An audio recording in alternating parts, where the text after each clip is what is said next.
E a gente tem outra situação, outra propriedade, que é quando eu tenho um expoente negativo.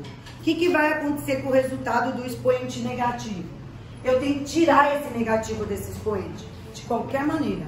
O que eu faço para isso acontecer? Eu transformo esse número num número fracionado. Então, eu tenho, para tirar o negativo, eu tenho 1 sobre 2 elevado a 1.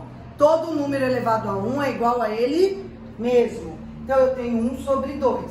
No caso aqui, eu tenho uma base elevado a um expoente negativo. 3 elevado a 2 negativos.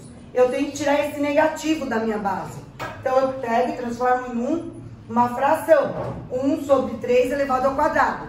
1 elevado ao quadrado é o mesmo que 1. Agora, 3 elevado ao quadrado é elevado. É o resultado. 3 vezes 3, que dá.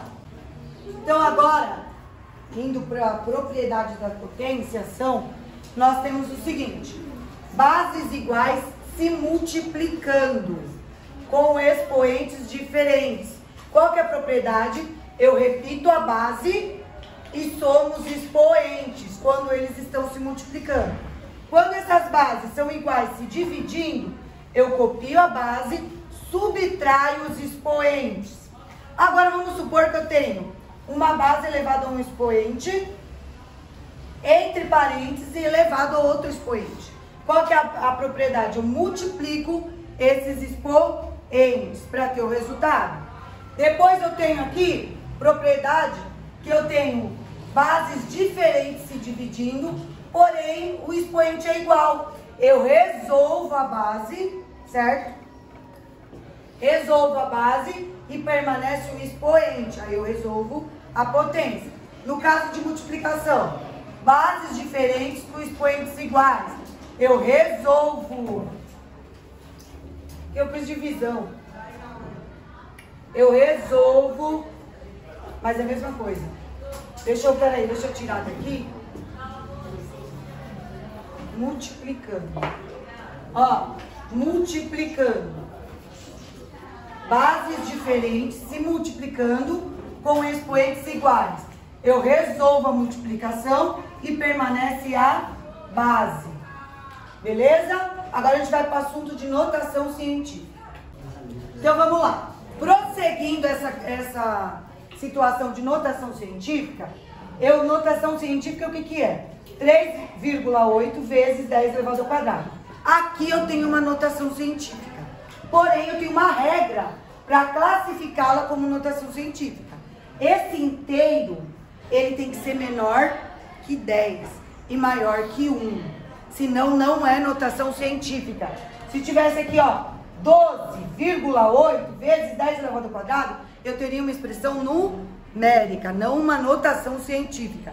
Se aqui fosse 0, eu não teria uma notação científica. Também seria uma expressão numérica, porque é menor que 1. Esse inteiro tem que ser maior que 1 e menor que 10. E a base, né, a multiplicação tem que ser base 10. Porém, eu tenho no caso aqui uma regra. Por exemplo, 25 mil. Eu copio 25, coloco a vírgula para que o inteiro fique menor que 10 e multiplico por 10 elevado à quarta. Por que elevado à quarta? Eu não tenho 3 zeros no 25 mil, mais a casa decimal é o valor do expoente. No caso de um número muito pequeno, nesse caso aqui que eu tenho milhões, só que ele é pequeno, bem menor, é um número racional, o que eu faço? Continua a regra do número inteiro. Menor que 10 e maior que 1. Copio o número, coloco a vírgula para que o inteiro fique menor que 10 e maior que 1. Multiplico por 10 elevado a um número, o expoente negativo. Tá, pessoal? Por que é negativo? Porque é um número racional muito pequeno. Então, o que eu faço? Conto as casas decimais, mais as casas decimais, mais a quantidade de zero, e aí eu tenho o valor do quê? Do meu expoente negativo, tá, pessoal? Lembrando, negativo é um número racional muito pequeno. No caso de positivo, é um número como a distância daqui para o Sol, que são milhares, né, de zeros aí. 8 e 10. lá. Radiciação. Radiciação é a operação inversa da potência. Ó, tanto que eu comecei para falar sobre isso, da operação inversa, comecei com uma potência. Uma base elevada a um expoente, certo? Essa base, eu multiplico ela a quantidade de vezes que o expoente aparece. Qual é a operação inversa da potência? A radiciação. Eu quero saber a raiz cúbica de 216. Então, eu sei que 216 é 6 elevado ao cubo. Então, qual vai ser o meu índice aqui, ó? É 3. O que está dentro do meu radicando? É 6 elevado ao cubo. Então, eu posso dividir esse cubo com o meu índice. E o resultado é 6. Mas se liga, o que acontece? Que é raiz quadrada. Como que eu sei que é raiz quadrada? Porque não tem nada. Isso, pois não tem nada. Quando não tem nada, é o mesmo que tivesse um 2 aqui, né? Aí, beleza. Eu não posso ter raiz quadrada de número negativo no conjunto dos reais. Então, isso nunca vai acontecer. Se aparecer esse exercício, você já sabe que não pertence ao conjunto dos reais. Não dá. Pode escrever, não dá. Não tem raiz, porque é uma raiz quadrada negativa. Porém, eu tenho uma raiz aqui, ó, cúbica, de um número negativo. Aí dá. Porque, ó, 2 negativos vezes 2 negativos vezes 2 negativos é o mesmo que 2 negativos elevado ao cubo. Eu divido o cubo com o meu índice e eu tenho o resultado. Beleza? Aí mais uma coisa, mais uma propriedade. Eu tenho aqui, ó, 3 elevado a 0,5. Eu vou transformar esse 0,5 em uma fração. E aí que tá, tem um macetinho, né? Para eu resolver essa potência numa radiciação. O que tá na sombra vai ficar no sol. E o que tá no sol vai ficar na sombra dentro da radiciação, beleza?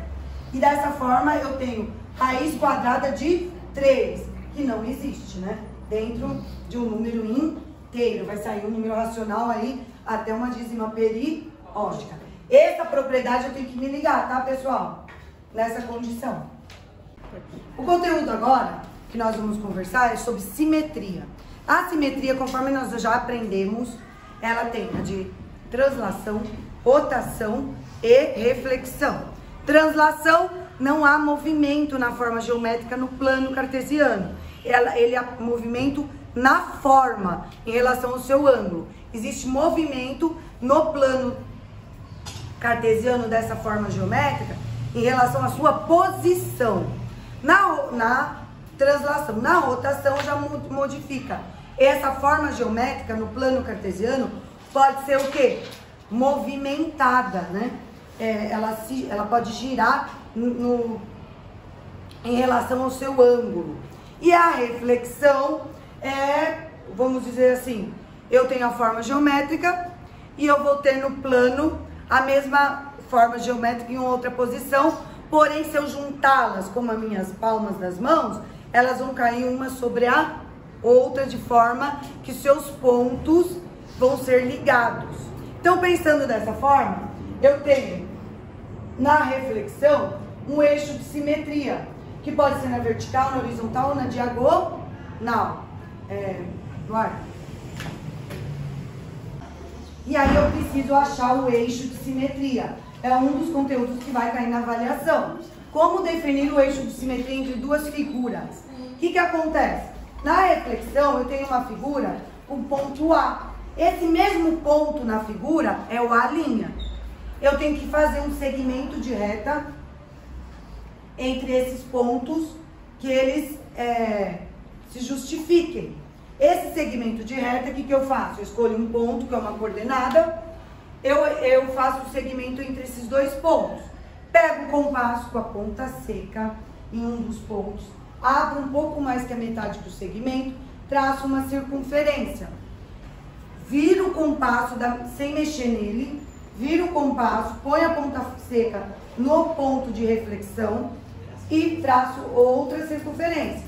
Elas vão se intersectar, essas duas circunferências. Nos pontos dessas duas intersecções das circunferências, eu tenho um eixo de simetria. Na rotação, eu preciso, para definir o centro de rotação, eu tenho que saber o quê? Qual é o eixo de simetria das figuras? Porque existe movimento entre essas duas figuras, certo? Às vezes, vocês estudaram isso, nós vimos, né? Figura sobre figura, mas existiu o quê? Uma rotação entre o ângulo. E eu preciso achar esse centro de rotação. Para achar esse centro, primeiro eu tenho que achar um eixo de simetria entre dois eixos de simetria. Um eixo de uma figura e o outro eixo novamente. Então, eu tenho que escolher, primeiramente, fazer o eixo de simetria entre dois pontos de sua reflexão. Depois, o eixo de simetria de mais dois pontos. Quando esses eixos de simetria se cruzam, eu tenho o ponto que é definido como centro de rotação. A partir desse centro de rotação, que houve a movimentação entre as duas figuras, como a gente estudou. Então, pessoal, a última parte é a translação. Translação, eu tenho uma reflexão deslizante, ou seja, ela se movimenta num sentido. O que define esse sentido, sempre observem isso, é uma reta. Então, eu tenho que ver a seta na reta. Onde que está a direção dessa seta? Porém, eu tenho que ver a amplitude da seta, ou seja, ou com uma régua, se for num plano quadriculado, contar os quadradinhos, né? Ou com uma régua, medir essa reta para ver a distância que foi movimentado a partir da simetria de translação essa figura geométrica. E a direção. A direção pode estar tanto na diagonal, na vertical ou na horizontal, tanto para cima como para baixo. Então, detalhe, eu tenho que observar a setinha na reta, beleza?